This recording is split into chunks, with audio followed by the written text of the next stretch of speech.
Selamat datang dalam pembelajaran manajemen perkantoran pada elemen dokumen berbasis digital.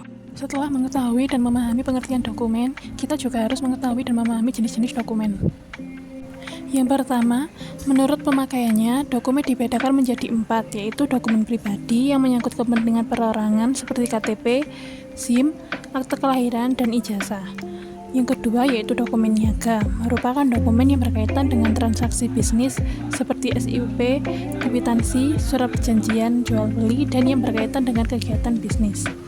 Yang ketiga yaitu dokumen pemerintah, merupakan dokumen yang berisi tentang informasi yang dikeluarkan melalui badan pemerintah, seperti peraturan perundang-undangan dan peraturan presiden. Yang keempat yaitu dokumen sejarah, adalah surat-surat penting yang digunakan sebagai bukti peristiwa di masa lampau, seperti Pancasila dan teks proklamasi.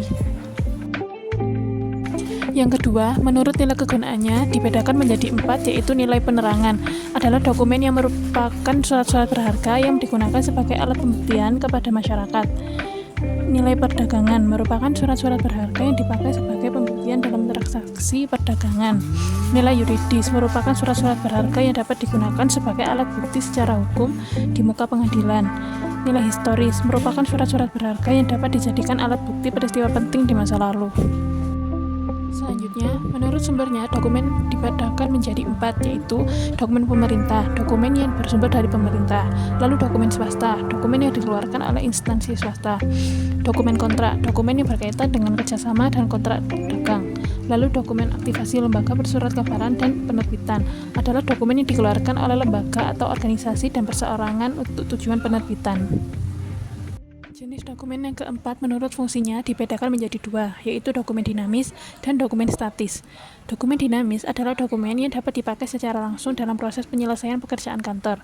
Dilihat dari kuantitas kegunaannya, dokumen dinamis dibedakan menjadi dokumen aktif, semi-aktif, dan inaktif. Lalu, dokumen statis merupakan dokumen yang tidak dipergunakan secara langsung dalam pekerjaan kantor. Yang selanjutnya yaitu jenis dokumen ditinjau dari penelitian, yang dibedakan menjadi 3, yaitu dokumen primer, dokumen sekunder, dan dokumen tersier. Dokumen primer merupakan dokumen yang berisi informasi penelitian langsung dari sumbernya. Dokumen sekunder merupakan dokumen yang berisi informasi mengenai literatur primer. Dokumen tersier merupakan dokumen yang berisikan informasi yang mengenai literatur sekunder.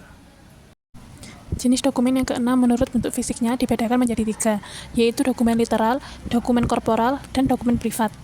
Dokumen literal adalah dokumen yang terjadi akibat dicetak, ditulis seperti disertasi, tesis, brosur, leaflet, dan monograf.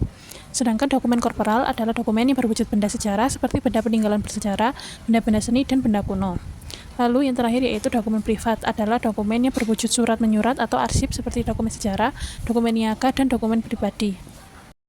Jenis dokumen yang terakhir, menurut sifat datanya dibedakan menjadi 2, yaitu data fisik atau manual dan data digital atau elektronik.